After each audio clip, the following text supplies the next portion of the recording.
하나님의 사랑 가운데 이끌어 주시고 오늘도 주님 앞에 나와 예배케 해주신 주님의 은혜를 찬양합니다. 오늘도 하나님의 인재를 경험하며 살아계신 하나님의 말씀을 통해서 우리의 심령이 더욱더 주님을 닮아갈 수 있도록 주님 함께하여 주시옵소서. 예수님 이름으로 기도드립니다. 아멘. 우리 시간에 그 사랑 얼마나 같이 찬양하겠습니다.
돌아보면서 찬양하도록 하겠습니다.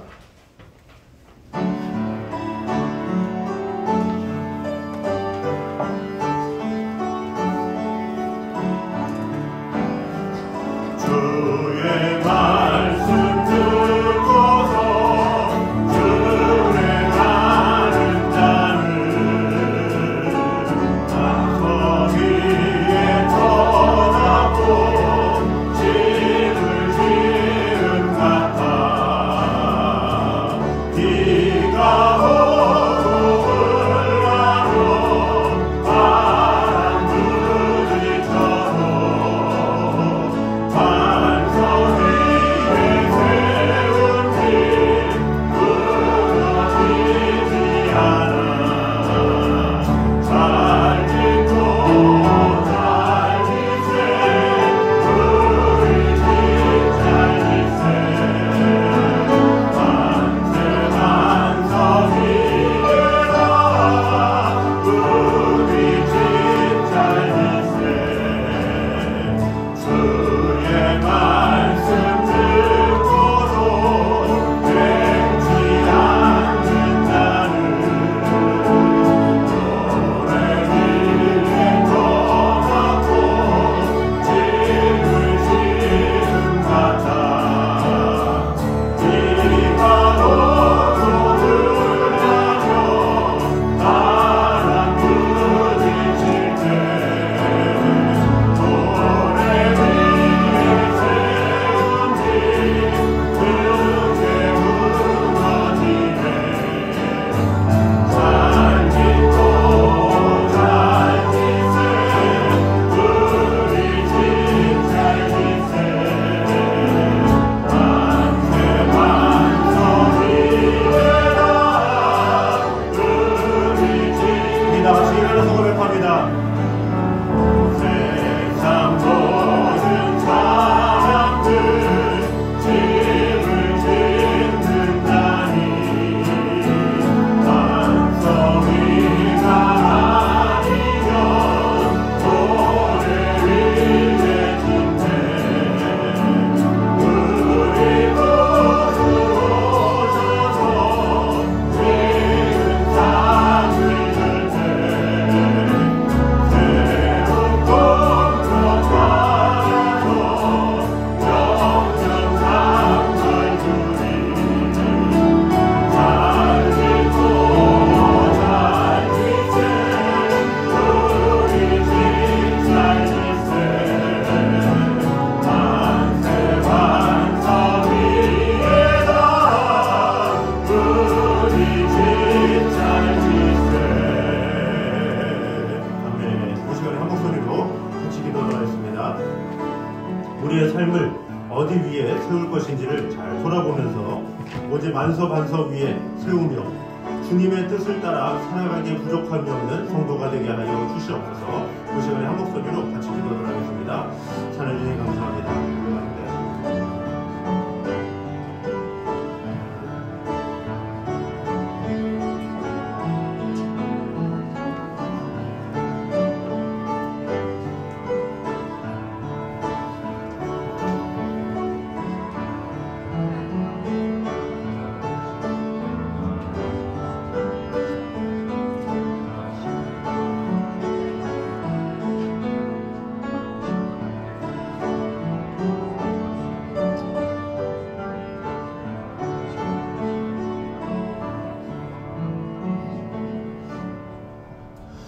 그러므로 누구든지 나의 이 말을 듣고 행하는 자는 그 집을 반석 위에 지은 지혜로운 사람과 같으니라. 아버지 하나님, 주님의 말씀을 따라 아버지 하나님 앞에 순종하며 주 하나님의 능력 안에 온전히 거하기 원합니다. 아멘. 우리가 그리스도인으로서 살아감으로 우리를 부르셨는데 주님의 말씀에 합당한 삶을 살아가게 하시고 오늘도 그 예배로 말미암아 주님의 말씀에 어떠함을 알며 그 말씀에 온전히 순종하는 귀한 시간 될 수 있도록 축복해 주시고 함께하여 주시옵소서. 아멘. 예수님 이름으로 기도드립니다. 아멘.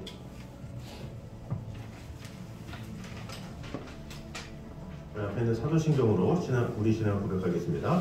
나는 전능하신 아버지 하나님 천지의 창조주를 믿습니다. 나는 그의 유일하신 아들 우리 주 예수 그리스도를 믿습니다.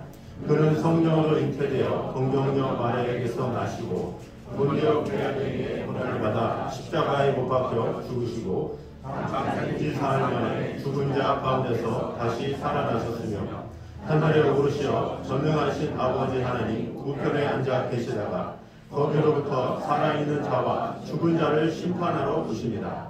나는 성령을 믿으며 거룩한 공교회와 성도의 교제와 죄를 용서받는 것과 몸의 부활과 영생을 믿습니다. 아멘. 성시교도 요한계시록 21장입니다. 또 내가 새 하늘과 새 땅을 보니 처음 하늘과 처음 땅이 없어졌고 또 내가 보매 거룩한 성 새 예루살렘이 하나님께로부터 하늘에서 내려오니 그 중요한 것이 친구가 남편을 위하여 단장한 것 같더라. 내가 들으니 보좌에서 큰 음성이 나서 이르되 보라, 하나님의 장막이 사람들과 함께 있으며 하나님이 그들과 함께 계시리니 그들은 하나님의 백성이 되고 하나님은 친히 그들과 함께 계셔서 모든 눈물을 그 눈에서 닦아주시니 다시는 사망이 없고 애통하는 것이나 곡하는 것이나 아픈 것이 다시 있지 아니하리니 처음 것들이 다 지나갔습니다. 보좌에 앉으신 이가 이르시되 보라 내가 만물을 새롭게 하노라. 아멘. 다 같이 앉아서 찬송가 206장 찬양하겠습니다.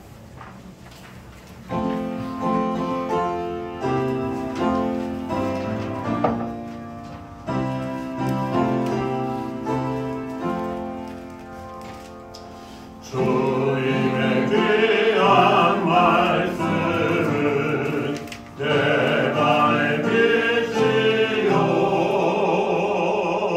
목마른 사막 길에서 샘물과 같도다. 굶주린 나의 영혼을 만나러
만왕의 왕이 되시고 만유의 주가 되신 사랑의 하나님, 오늘 11월 마지막 주일 사랑하는 성도들, 지난 한 주 동안도 계속되는 추운 날씨에도 불구하고 우리 주님께서 건강으로 지켜보아야 하시고 주님과 동행함을 위하여 우리 주님 보시 감단 귀한 삶을 누리며 지낼 수 있도록 함께하여 주셨다가 이 시간 주님에서 각 가정에서 영과 진리로 온 마음 다해 예배 드릴 수 있도록 인도하여 주시니 진심으로 감사를 드립니다.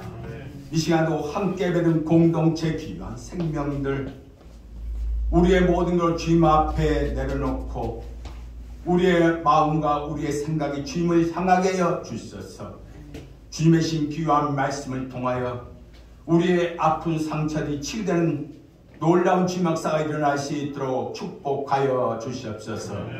이 나라 이 민족을 위하여 주님 앞에 기도합니다.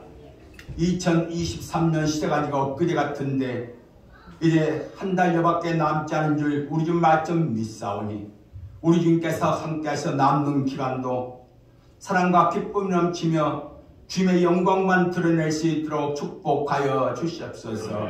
이제까도 많은 어려움과 아픔과 고통 가운데서도 믿음 안에서 인내함으로 인하여 우리의 계획한 것을 이루며 나아갈 수 있도록 축복하여 주니 진심으로 감사드립니다.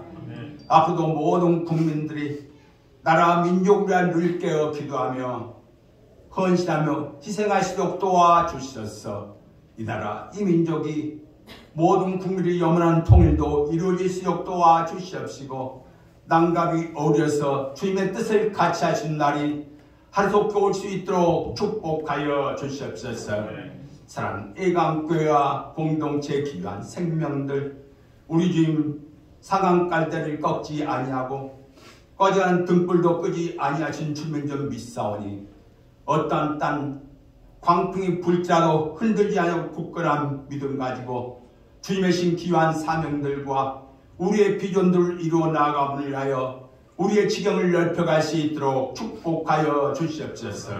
공동체 귀한 생명들 경영한 사업과 단위 직장도 우리께서 축복하여 주셔서 어렵고 힘든 일 당하지 않도록 도와주시옵시고 감사의 열매를 주렁주렁 맺히며 함께한 동료들과 함께 서로 어우러져서 사랑과 기쁨을 함께 나눌 수 있는 행복한 땅 그러한 삶 살아갈 수 있도록 축복하여 주시옵소서. 이 시간도 주님 앞에 기도합니다. 이번 주 사랑하는 땅 주님의 교회 장로 피택과 권사 취임을 위한 공동회도 있을진데 우리께서 모든 것 주관하시고 세미한 것 같이 함께하여 주셔서 주님의 간절을 마칠 수 있도록 축복하여 주시옵소서. 세우신 기간들도 더욱더 많은 주님의 영광만 드러낼수록 주님께서 함께하여 주시옵소서. 특히 딴 주일학교 어린 생명들 이제 숫자는 부족하며 추운 날씨도 불구하고 주님의 전에서 예배드릴 수 없도록 하시니 진심으로 감사드립니다.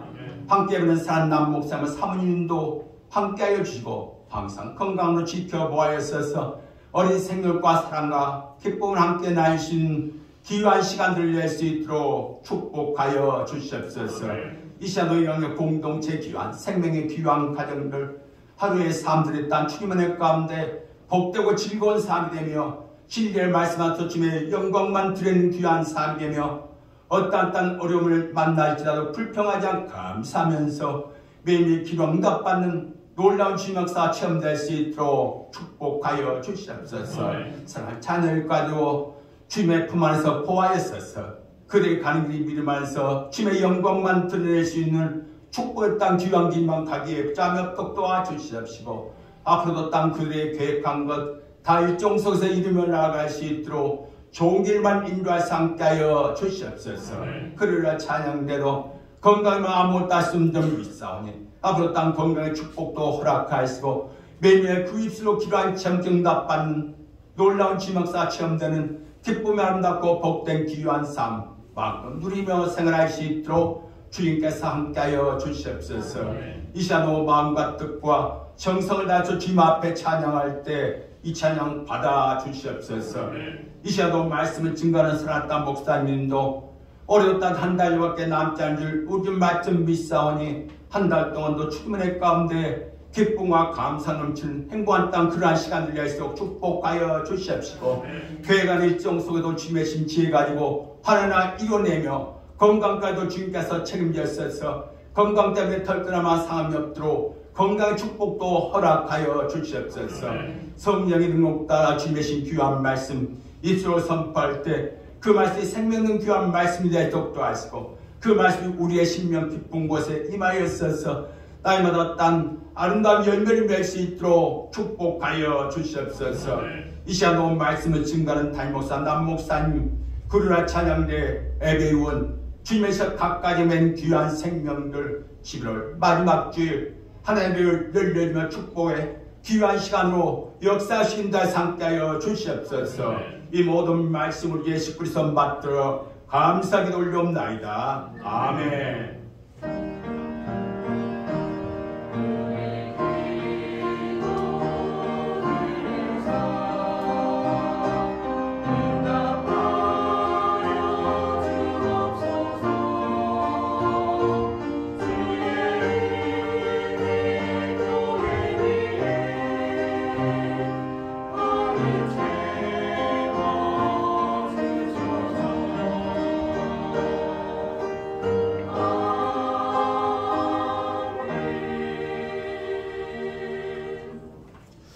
이 시간 우리에게 주신 하나님의 말씀은 신약 누가복음 6장입니다.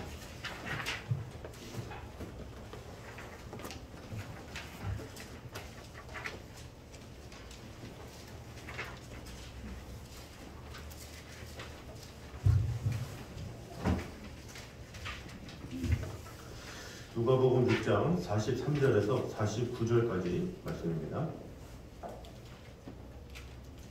누가복음 6장 43절에서 49절까지 말씀입니다.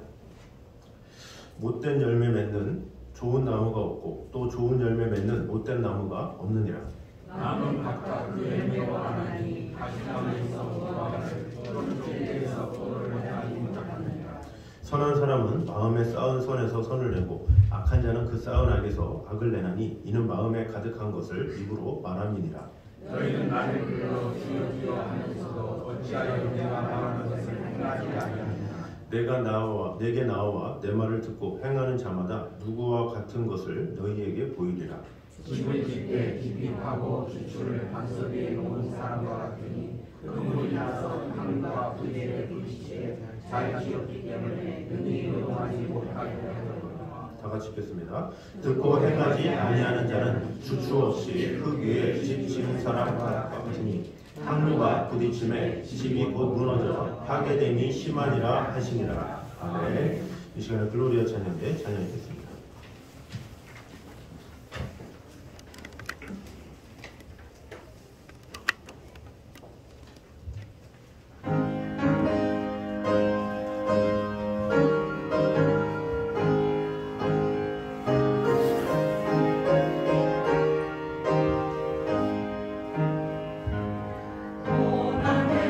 영원 변해질 것과 인간의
기도하겠습니다. 하나님 감사합니다. 어떤 상황에서도 주님의 팔을 붙잡고 아버지 하나님의 은혜 가운데 거함으로 오직 승리를 얻는 그런 성도들 될 수 있도록 축복해 주시고 함께하여 주시옵소서. 예수님의 이름으로 기도드립니다. 네.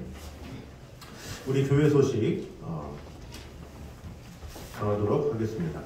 12월 말까지의 성경 쓰기 진도까지 필사하신 후에 제출해 주시면 감사하겠습니다. 그러니까 오늘 목사장을 통해서 전해드리는 그 진도까지 다 쓰신 다음에 12월 달 되면 주일날 가지고 오시면 제가 확인하고 돌려드리도록 하겠습니다.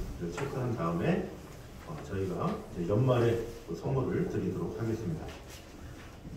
또 12월 첫째 주 다음 주죠. 장로 피택 및 권사 취임 투표를 위한 공동 의미회가 있겠습니다. 이것을 위해서 함께 기도해 주시고 마음을 다해 주시면 감사하겠습니다.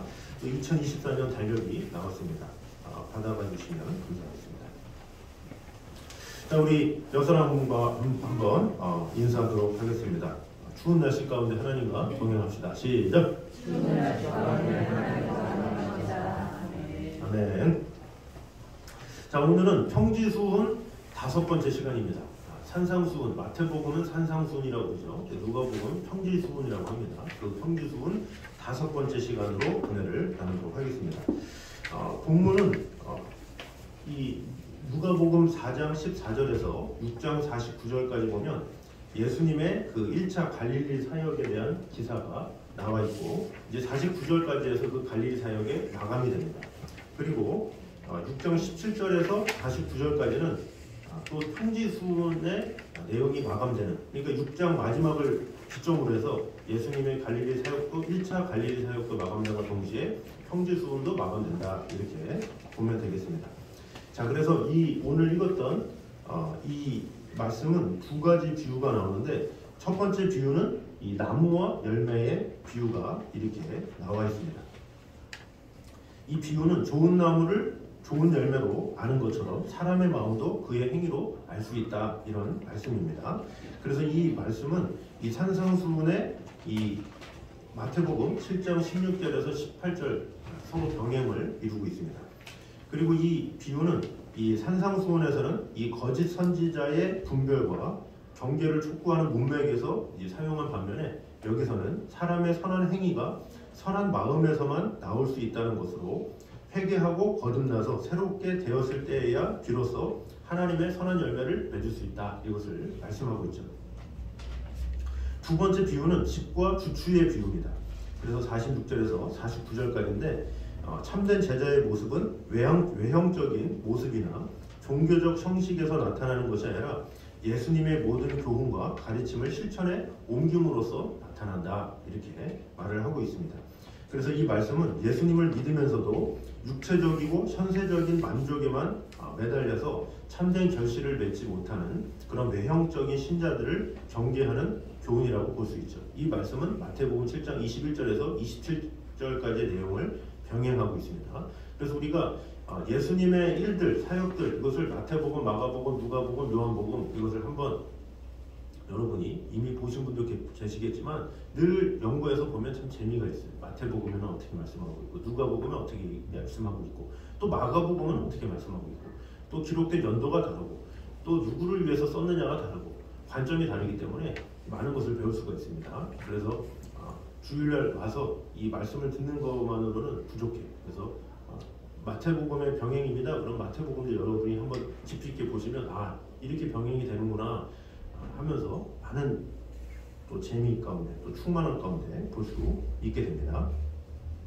자, 그런데 여기 보면 집과 주추의 비유 그러잖아요. 주추? 그 주추가 뭔가 좀 궁금하실 것 같아서 사진을 갖고 왔습니다. 주추는 이 집 같은 데 있잖아요. 집 기둥 밑에 세워둔 딱 막아둔 돌이에요. 그래서 그 기둥이 흔들리지 않도록 막아둔 돌을 주추라고 하죠.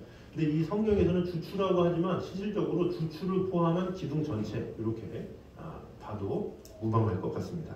자, 그럼 오늘 말씀을 통해서 주시는 은혜를 보도록 하겠습니다. 먼저 첫 번째입니다. 같이 한번 읽겠습니다. 시작. 열매로 나무를 아는 것은 자연의 이치이자 영적인 법칙이다. 아멘. 자, 열매로 나무를 아는 것은 자연의 이치이자 영적인 법칙이다라는 거죠. 자, 44절 말씀 한번 읽겠습니다. 시작. 나무는 각각 그 열매로 아나니. 자, 나무는 그 열매로 안다라는 거죠. 43절의 의미를 부연해 주는 건데, 나무의 좋고 나쁨의 평가는 뭐로 하느냐? 열매로 한다, 이 말 뜻이죠. 그래서 어떤 나무가 아무리 잎이 무성하고 꽃이 아름다울지라도 그 안에 독이 있으면 어떻게 됩니까? 독이 있는 열매를 맺으면 독초나 독수가 된다라는 거죠. 그리고 아무리 가지와 잎이 초라하고 꽃과 향기가 볼품 없더라도 유용한 과실을 맺는다 그러면 익수가 되죠. 그래서 이것을 독수 독과의 법칙이라고 하죠. 그러면 이것은 자연의 법칙에만 해당되는 게 아니죠. 영적인 세계에도 정확히 적용됩니다. 그래서 이러한 자연 법칙은 하나님께서 인간들에게 진정한 하나님의 뜻을 계시하기 위한 일종의 비유요 모형이라고 할 수가 있죠. 그래서 하나님은 종종 이스라엘을 나무에 비유하면서 당신의 뜻을 선포하셨다는 것을 볼 수가 있습니다. 그러면 이런 주님의 비유와 교훈은 우리에게 어떤 교훈을 주고 있습니까? 오늘날 한국 사회 속에서 이 기독교는 한갓 외래 종교가 아니라 어떤 토착 종교보다도 더 큰 위세와 규모를 자랑하는 대형 교회로 자라나게 됐죠. 60년대 초반, 한 50년대만 해도 이 한국 교회가 많이 약했어요. 약하다 보니까 그 당시 때 교회를 다닌다 그러면 핍박이 엄청 심했어요. 엄청나게 심했어요. 심한 정도가 아니라 그 당시 때 뭐 교회를 다닌다 그러면 아예 막 집에서 내쫓긴다거나 엄청 두들겨 맞는다거나 그런 식으로 신앙생활하는 게 아주 쉽지는 않았죠. 그러다가 한국교회가 부흥하기 시작하면서 60년대, 70년대, 80년대를 넣으면서 교인들이 많아지고 교회가 성장하게 되고 큰 교회가 생기게 되다 보니까 사람들의 인식이 어떻게 돼요? 세력이 크다 보니까 인정을 하죠. 아, 교회가 크구나. 야, 한국교회가 아주 놀랍게 성장했구나. 그러면서 하나님만이 참신인가? 그렇기 때문에 이렇게 부흥하지? 뭐 이런 생각도 하게 되고 강성해졌다라는 거죠. 근데 중요한 것은 무엇이냐? 이 현실이 어떻게 됐느냐? 웅장함과 화려함을 입고 성장하다 보니까 부패가 같이 일어났어요. 부패함, 썩어짐 이런 것이 같이 일어나게 됐다라는 거죠. 그러니까 세상에서 가장 위험한 게 뭐냐면 사람도 그렇지만 이 세상도 그렇고 어떤 조직이 성장하게 되잖아요. 그럼 매너리즘에 빠지고 또 교만함에 빠지고 타락에 빠지게 되고 그렇게 된다라는 거죠. 그래서 오늘날 진정한 교회를 찾는 게 쉽지 않을 정도로 참 이 세상이 타락한 교회가 타락한 그런 모습을 많이 볼 수 있다라는 거죠. 중세의 교회도 한마디로 암흑의 천지였다 이렇게 볼 수가 있습니다. 범죄가 가장 많이 일어났던 때가 언제냐? 중세의 교회가 가장 왕성했을 때 그때 범죄가 가장 왕성했다 이렇게 말을 하고 있죠. 그래서 당시의 성직자들은 이것을 철저하게 악용하기도 했습니다. 그래서 교회당은 호화롭고 막 건축되긴 했지만 다툼과 분열이 끊이지가 않았죠. 그래서 이 돌로 호화롭게 건축된 중세교회는 나중에는 이제 박물관으로 바뀌고 또 몰락해서 술집이나 타종교로 넘어가는 경우가 많이 일어났습니다.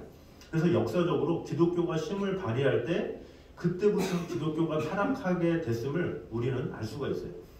그 지하교회 시대 때가 있어요. 초대교회 때. 이때들은 모든 성도가 마음을 다해서 카타콤이라는 그곳에서 막 열심히 기도했어요. 뜨겁게 기도하고 그날을 위해서 마음을 다해서 기도했죠. 그때 통치했던 황제가 네로 황제. 그리고 그 다음에 그 아들들이 집권을 잡으면서 어떻게 되느냐? 기독교를 핍박하기 시작해요. 계속해서 핍박이 일어나니까 어때요? 핍박이 일어나면 일어날수록 그들은 더 기도해요. 더 똘똘 뭉쳐. 그러니까 더 부흥하죠. 더 큰 부흥의 역사가 강하게 일어나게 되다 보니까 그 로마의 통치 아래에 있었던 그 이스라엘 백성들이 뜨겁게 기도하면서 그들에 대한 열심, 소망 이런 것이 그 로마의 전체 전달이 돼요. 나중에 어떻게 됩니까? AD 313년에 콘스탄티누스가 기독교로 아예 공인을 해버려요. 국교를 기독교로. 이것은 엄청난 일이에요. 로마의 그리스 로마 신은 아시잖아요. 이제 이런 것처럼 그 당시 때는 미신과 또 우상과 이런 것이 만연했던 그 나라인데 그곳에서 기독교로 공인한다? 이 로마의 정식 종교는 기독교다 이렇게 승인한 거죠. 그러니까 얼마나 황당한 일입니까? 그래서 놀라운 일이라는 거예요. 전국 각지에서 나도 기독교인이다 막 하면서 왜 그렇습니까? 기독교인이 되면 군대도 면제해주고 세금도 깎아주고 막 그런 게 있어요. 국교가 되다 보니까. 국교가 되니까 그만큼 이익이 많겠죠. 그러다 보니까 어떻게 되느냐, 그 나라의 로마의 기독교가 강성해지기 시작하니까 그 전에 그 뜨겁던 신앙은 하나씩 사라져가고 우상이 다 오기 시작한 거예요. 그러면서 외부에서 그런 우상들을 들여오게 되고 거기서 이제 카톨릭으로 이제 변질이 된 거죠. 마리아 숭배나 뭐 이런 것들이 사실 그런 데서부터 이렇게 시작된 거죠. 기독교가 타락하기 시작했다는 거죠. 그렇게 뜨겁게 믿음을 구했던 그런 성도들이 이제 편하다 보니까 아니란 마음으로 신앙생활을 하다 보니까 아주 극심한 타락 가운데 거하게 됐던 게 이 초대교회의 그 모습이었다라는 거죠. 사치의 끝판왕인 레오 10세가 있습니다. 이 사람은 1500년대에 있었던 교황인데 이 사람은 자신의 직책 이외에 그 다음에 추기경단이라고 그러는데 그 추기경단이라는 그 직책을 돈을 받고 팔았다고 그래요.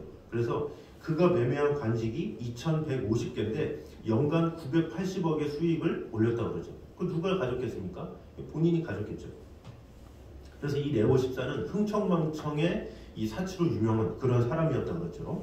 그래서 그의 취임 자축 선물이 포도주다 이렇게 자신이 선포한 거예요. 자, 내가 이제 취임을 또 하는데 포도주를 해야 된다 이렇게 하면서, 그래서 광장의 분수에서 포도주가 물 대신 흘러나오도록, 광장의 분수에 물이 보통 물입니까? 계속 흘러나오는데 그것을 계속 포도주로 채우려면 얼마나 많은 세금이 낭비가 되겠습니까? 자, 그래서 그 재정을 충당하기 위해서 어떻게 합니까? 죽은 사람을 대상으로 면죄부를 이제 팔기 시작한 거죠.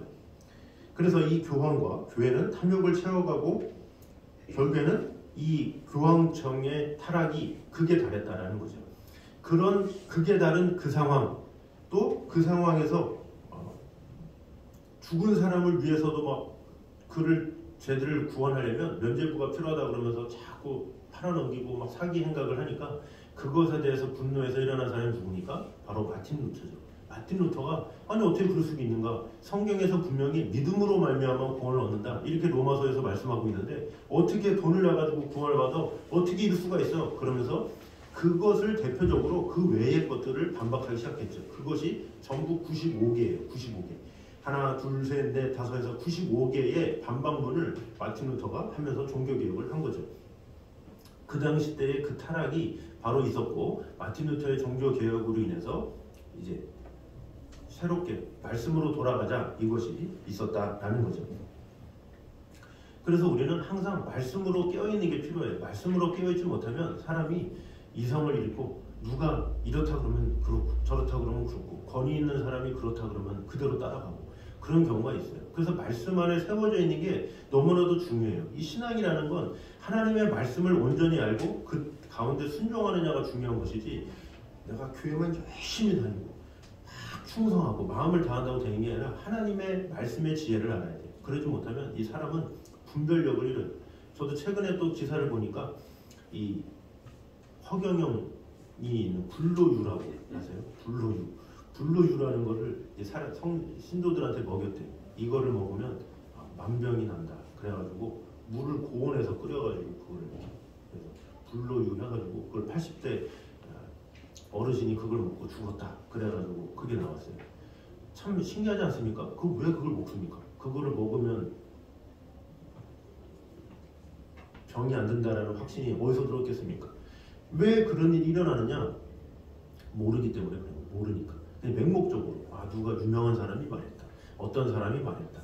이런 속는 경우가 뭐냐면 자신의 중심이 없는 거예요. 그 중심이 어디서 나와요? 하나님의 말씀에서 나와야 돼요. 하나님의 말씀이 이렇게 말하지 하면 분별력이 있는데 말씀은 안 와. 말씀은 제대로 세웠지 않고 누가 그랬대, 저게 그랬대, 유명한 누가 그랬대. 요즘에는 유명한 누구라도 믿을 수가 없는 거예요. 그러니까 참 위험한 거죠. 그래서 결론적으로 뭐냐? 지금 이 교회들이 말씀을 잃어가고, 이 다니엘 기도 가운데서도 한 강사분이 그랬잖아요. 이 조혜련 씨도 그랬잖아요. 왜 말씀을 안 읽냐? 이 교회를 다니는데 말씀을 모르니 참 의문이다 막 그러잖아요. 이제 이런 것처럼 오늘날의 교회는 많이 다니지만 말씀을 모르기 때문에 계속해서 그들의 행위가 타락하게 되고 변질되게 되고 갔다가는 거예요.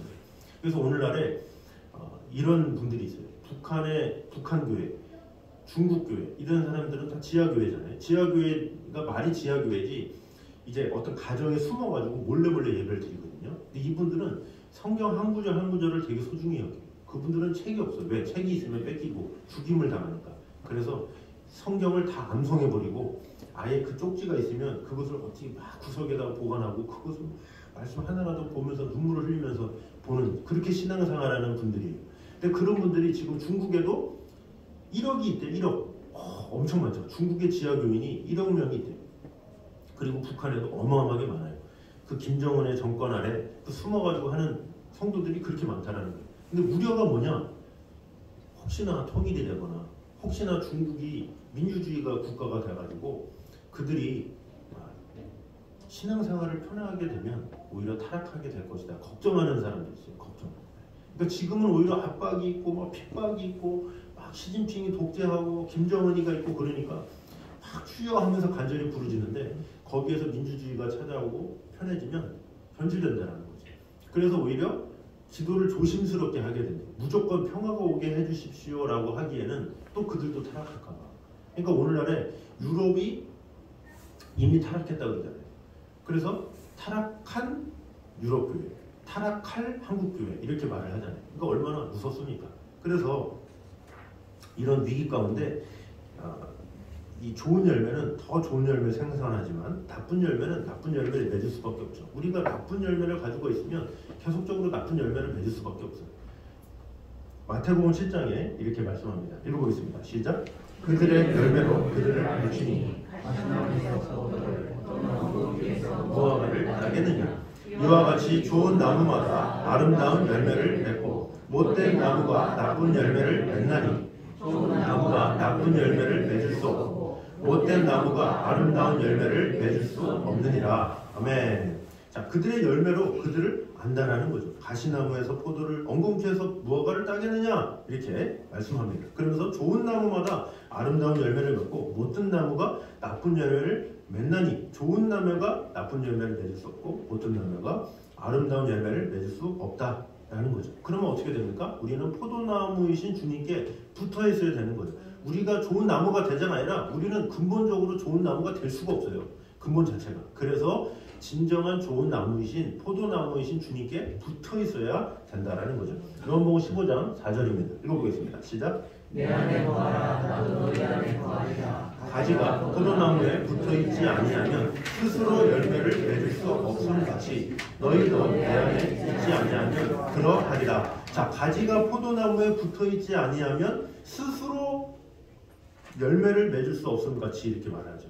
포도나무에 붙여 있으면 열매는 알아서 맺히는 거예요. 근데 붙여 있지 않으면 맺을 수 없다라는 거죠. 자, 그 다음 5절과 6절입니다. 읽어보겠습니다. 시작. 나는 포도나무요 너희는 가지라. 내 안에 내가 그 안에 거하면 사람이 열매를 많이 맺나니 나를 떠나서는 너희가 아무것도 할 수 없습니다. 사람이 내 안에 거하지 아니하면 가지처럼 밖에 버려져 마르나니 사람들이 그것을 모아다가 불에 던져 사르느니라. 아멘.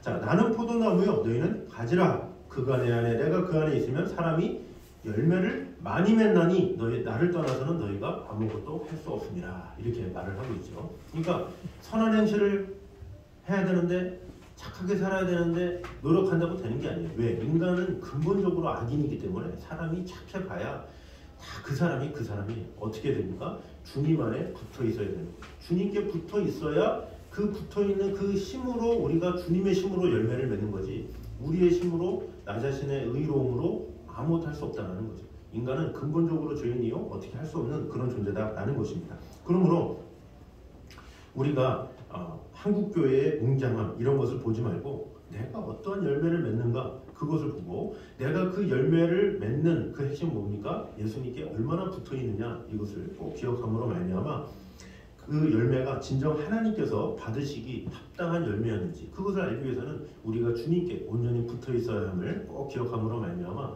우리가 말씀을 사랑하고 그 말씀에 붙어 있으므로 귀한 열매를 맺게 힘쓰는 저녁 되시기를 주님의 이름으로 축원합니다. 자, 두 번째입니다.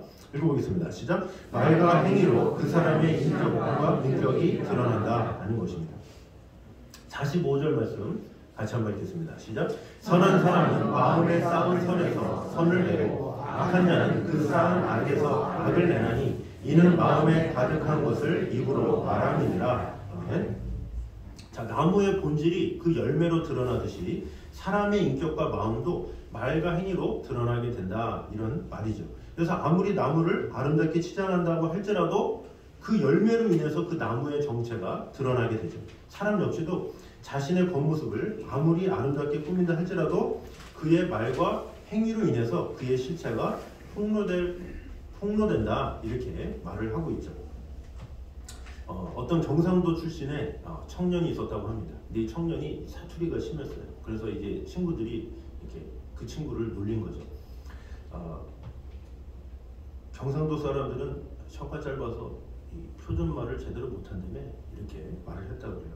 그래서 경상도 사람들은 쌀도 살이라고 하고 발음도 어라고 이상하게 발음한다고 한다던데 자네도 역시 그렇지? 이렇게 말을 했대요. 그랬더니 이 경상도 사람이 이 완벽하게 이 표준말을 구사할 수 있다라는 이 확신이 늘 있었던 사람인데 화가 나가지고 뭐라고 말했냐면 누가 그런 엉뚱한 소리를 해? 정거를 대 정거를. 그러니까 이 말과 행위에 드러난다는 거죠. 아무리 자기가 가리려고 해도 어쩔 수 없다라는 거죠. 그의 말함이나 행동이나 그것을 통해서 드러날 수밖에 없는 것이 모습이다라는 거죠. 그래서 사람의 말과 행위는 그 사람의 마음에 쌓인 것들이 자연적으로 표출되기 때문에 그 어떤 방법으로도 숨기거나 감출 수가 없다라는 거죠. 그럼에도 불구하고 세상에 많은 사람들이 자신을 많이 감추죠. 그래서 값비싼 장식과 화장 또 뭐 경건한 모습, 인자한 모습으로 위장하면서 뭐 그런 위장이 뭔가를 할 수 있는 것처럼 이렇게 하는 경우가 많이 있죠. 그래서 이 젊은 세대들은 보통 뭐에 치장을 많이 합니까? 메이커로 많이 자신을 치장. 그래서 어떤 옷을 입었느냐, 어떤 차를 끌고 다니느냐, 그것을 되게 많이 표출하죠. 그래서 강남에 일부러 가서 이사를 하고 또 그곳에서 지하에 힘들게 막 월세 내고 살면서 차는 엄청 좋은 차 뽑아가지고 산대잖아요. 왜? 사람들이 평가하니까 자기를.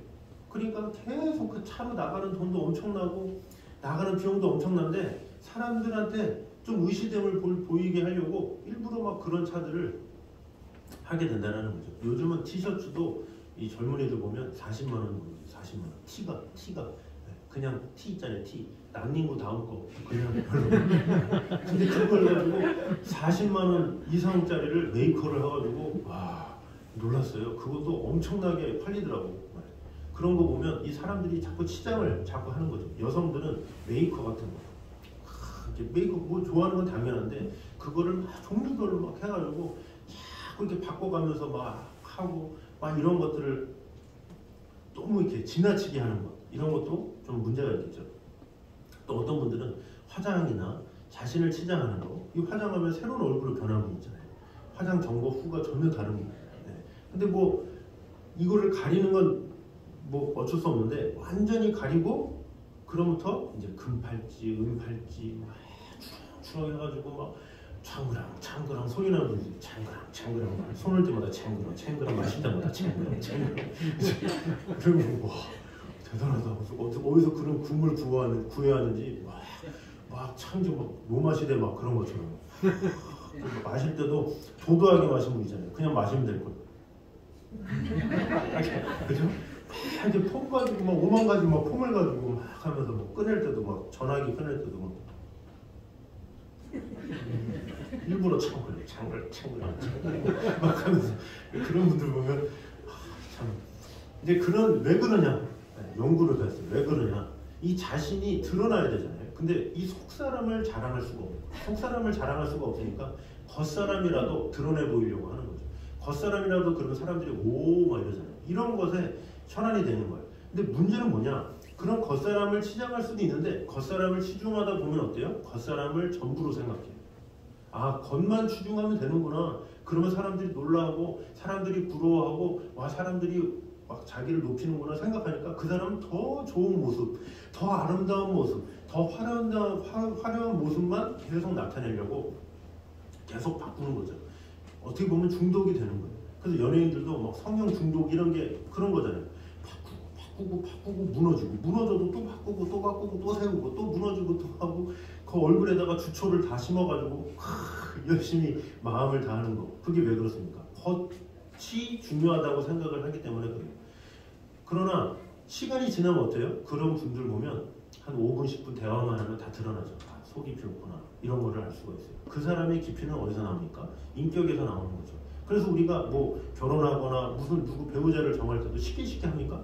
오늘 만나고 어우, 사람 좋아 보이네요, 아, 인상 좋네요, 내일 결혼합시다, 이런 사람 있습니까? 아니죠. 긴 시간 만나잖아요. 긴 시간 겪고 나서 아, 이 사람이 어떤 사람이구나 하면서 진짜 사람인지 그 속까지 잘 들어본 다음에 우리가 배우자를 정하는데, 그만큼 우리의 인격이나 이런 것은 다 드러나게 돼 있기 때문에 겉모습만으로 할 수 없다는 거죠. 근데 세상은 자꾸 겉모습, 되게 겉으로 보이는 치장, 이것이 전부이냐, 그것을 따르는 경우가 너무나도 많이 있다는 거죠. 그러므로 진정한 신앙은 어디서 나오느냐? 우리의 말과 행위로 날 수밖에 없다는 것을 꼭 알아서 우리가 무엇에 마음을 다해야 됩니까? 겉모습보다는 우리의 내적을 기를 줄 알아야 돼요. 그래서 자녀를 잘 기르는 부모들도 허세를 알려주는 것이 아니라 오히려 속 깊은 사람이 될 수 있도록 가르치죠. 너 정직해야 돼, 너 참돼야 돼, 너 항상 성실해야 돼, 이런 내면적인 것을 알려주죠. 내면적인 것. 그래서 진정한 아름다움은 어디서 나오느냐? 내면에서 나온다라는 것을 꼭 기억함으로 말미암아 우리 또한 외적인 것에 마음을 두기보다, 우리의 외형이나 겉으로 보이는 그런 것에 마음을 다하기보다는 내적인 것에 마음을 다하는 성도가 되어서 이 말씀과 진리로 왜곡된 마음을 바로잡고 성령의 능력으로 마음속의 모든 더러운 것을 몰아내는, 그래서 어떠한 것들로 치장할 필요도 없이 우리의 말과 행위들이 우리를 진정 고결하고 거룩한 성도임을 분명하게 증거하며 나타내는 저희들 되시기를 주님의 이름으로 축원합니다. 자, 마지막 세 번째입니다. 읽어보겠습니다. 시작. 성도는 입술의 열매보다 삶의 열매로 하나님을 기쁘시게 해야 한다. 아멘. 자, 입술의 열매보다 삶의 열매로 하나님을 기쁘시게 해야 된다라는 거죠.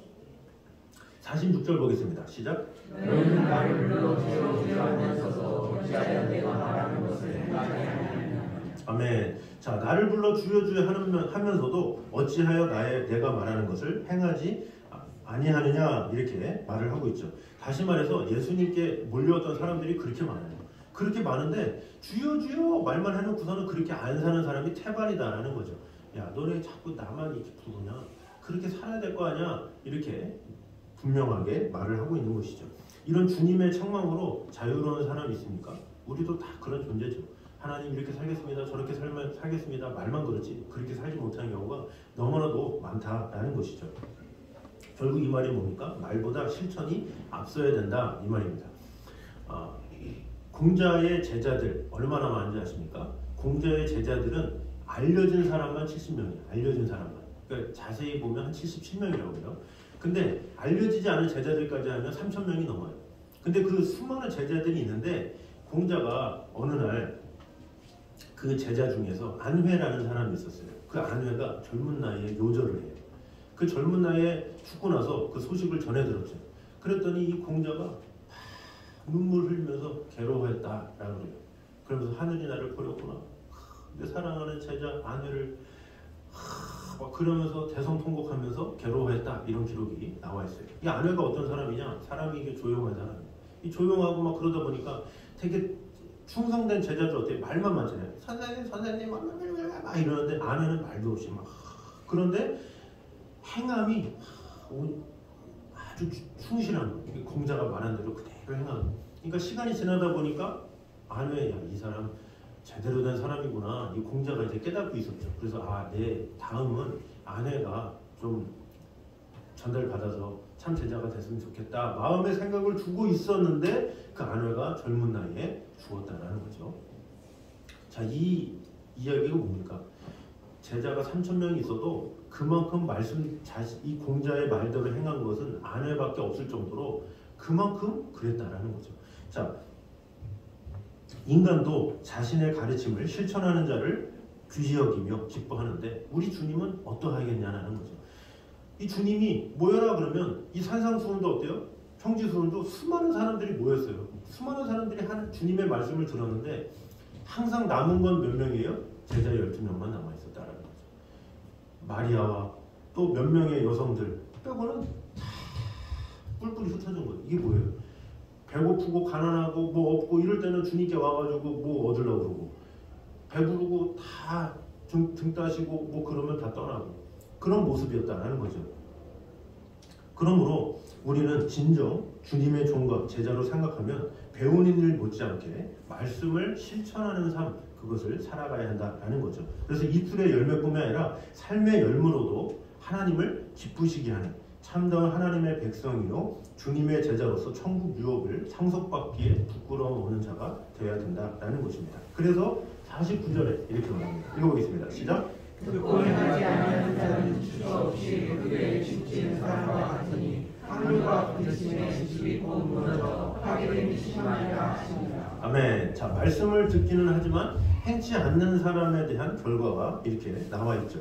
기초가 부실한 건물이 탕류에 밀려서 심하게 파괴되었다. 이것은 비단 그리스도인들뿐만 아니라 한국 사회를 살아가는 모든 사람들이 새겨야 할 교훈이라고 이제 볼 수가 있죠. 자, 왜 그렇습니까? 이 말씀 안에 오늘날의 사회에 일어나는 각종 문제의 원인들과 해결책이 제시되었기 때문이죠. 자, 이 마태복음과 비교해서 보면 차이가 있어요. 자, 마태복음에는 반석과 모래 이런 주추의 차이만 나와 있어요. 반석 위에 세운 집, 모래 위에 세운 집 요거만 나오죠. 그래서 반석 위에 세운 집은 무너지지 않는다. 모래에 세운 집은 무너질 수밖에 없다. 요것이 마태복음이라면 누가복음에는 뭐를 강조하냐면 집을 짓는데 기초를 놓았다고 해서 주초를 놓는 과정까지 자세하게 언급하고 있죠.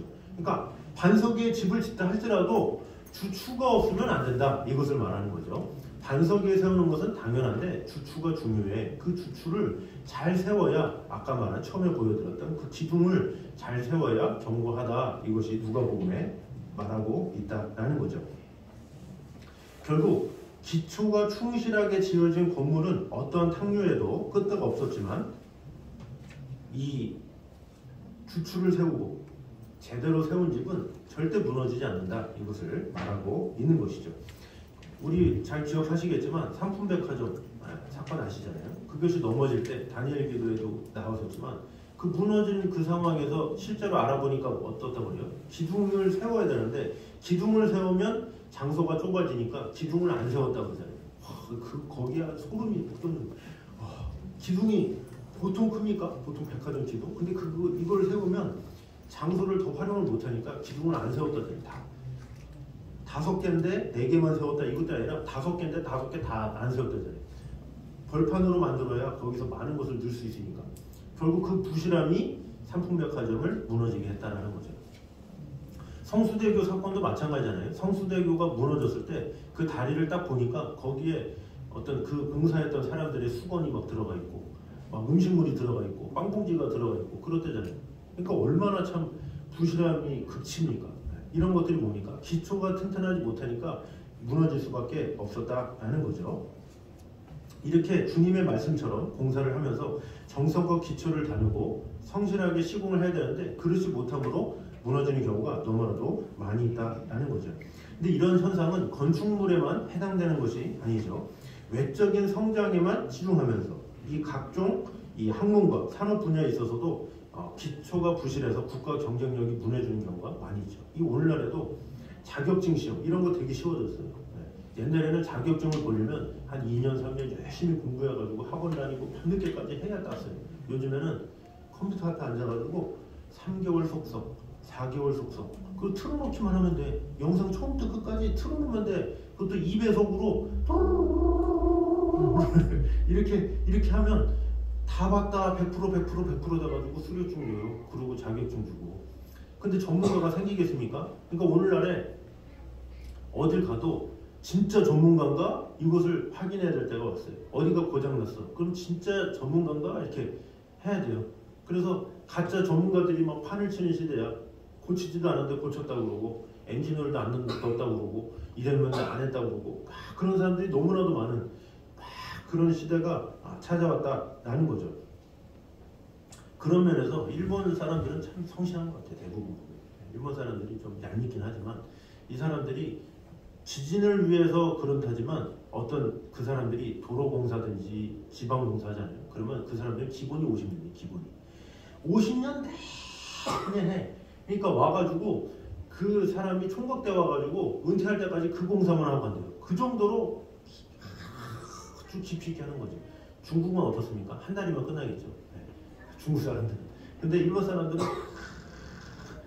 주출을 하는데 세월을 막 흐르게 하면서 어떻게 보면 우리의 영적인 것도 그렇게 해야 된다라는 거죠. 멀리 보고 기초를 충실하게 다룰 줄 아는 것, 그것이 필요하다라는 거죠. 우리도 항상 신앙생활이라는 건 뭡니까? 신앙생활은 교회를 몇 년 다녔다, 5년 다녔다, 10년 다녔다 이걸로 하는 것이 아니라 내가 얼마나 말씀을 경험했는가 그것을 가지고 자꾸 할 줄 알아야 돼요. 오늘도 이 말씀 경험했지. 오늘도 이 말씀과 함께 동행했지. 오늘도 이 말씀과 함께 했지. 그러면서 말씀을 알아가고 경험할 때 그것은 다른 거예요. 교회를 출석한 것과 하나님을 알아간 것은 달라요. 그러니까 오늘날에 교회를 출석하는 사람 많은데 하나님을 알아가는 사람은 없어. 그러니까 하나님을 모르고 교회만 출석하니까 어때요? 내가 교회를 얼마나 다녔는데 이렇게 되는 거예요. 그러나 하나님을 알아가기에 힘쓰면 어떻게 돼요? 더 겸손해지고 더 하나님 앞에 낮아지고 더 사람 앞에 겸손해지고 이렇게 하게 된다는 거죠. 그래서 우리는 항상 내가 주님의 영광을 위해서 살아간다 그러면 하나님을 알아가기에 힘써야 되고 주님 알기 원합니다. 하나님께서 나에게 말씀하시는 것이 무엇입니까? 주여 말씀하시옵소서 주의 종이 듣겠습니다. 이런 겸손한 마음으로 살아가는 것 그것이 중요하다라는 것입니다. 그러므로 우리는 항상 묵묵히 말씀과 진리를 신천함으로 신앙의 기초를 든든히 잡는 것 그것이 중요하다라는 것입니다. 우리가 든든히 견고히 이렇게 잡으면 어떻게 돼요? 내 자녀들에게도 그런 든든한 신앙을 전수할 수 있게 되고 마음을 다할 수 있게 되죠. 그래서 우리의 신앙이 우리가 그동안 하나님을 잘 몰랐다면 하나님의 말씀을 깊이 있게 묵상하며 깊이 있게 알며 경험함으로 말미암아 그 말씀으로 힘을 얻고 그 말씀으로 승리하고 그 말씀으로 우리뿐만 아니라 우리 다음 세대까지도 말씀으로 견고하게 세워지기에 부족함이 없는 저 여러분 되시기를 주님의 이름으로 축원합니다. 자, 우리 시간에 주의 말씀 듣고서 우리 같이 가사 생각하시면서 찬양하도록 하겠습니다. 주의 말씀 듣고서 주행하는 자는 반석 위에 터닫고 집을 지은 같아 비가 오고 물나며 바람 부딪혀도 반석 위에 세운 집 무너지지 않네. 이렇게 고백합니다. 우리 묵상하면서 다시 찬양하도록 하겠습니다.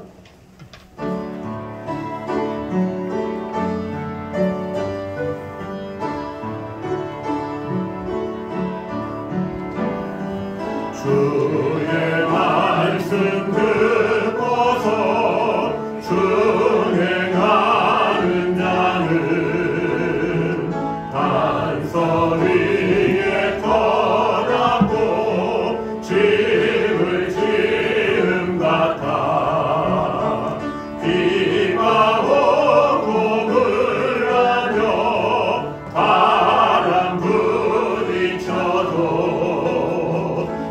반석 위에 세운 집 무너지지 않네. 잘 짓고 잘 짓세 우리 집 잘 짓세 만세 반석 위에다 우리 집 잘 우리 다 같이 일어나서 찬양합니다.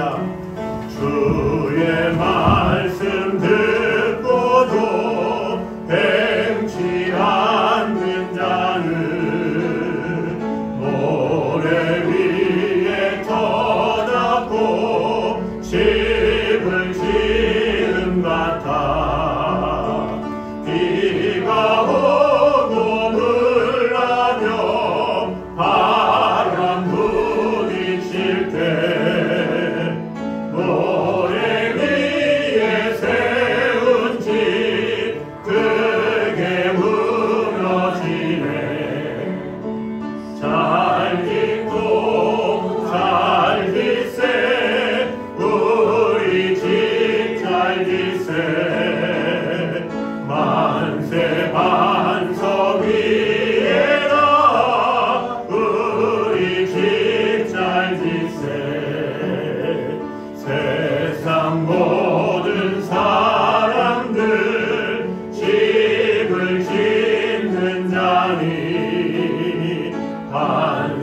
너희가 아니면 모래 위에 짓네 우리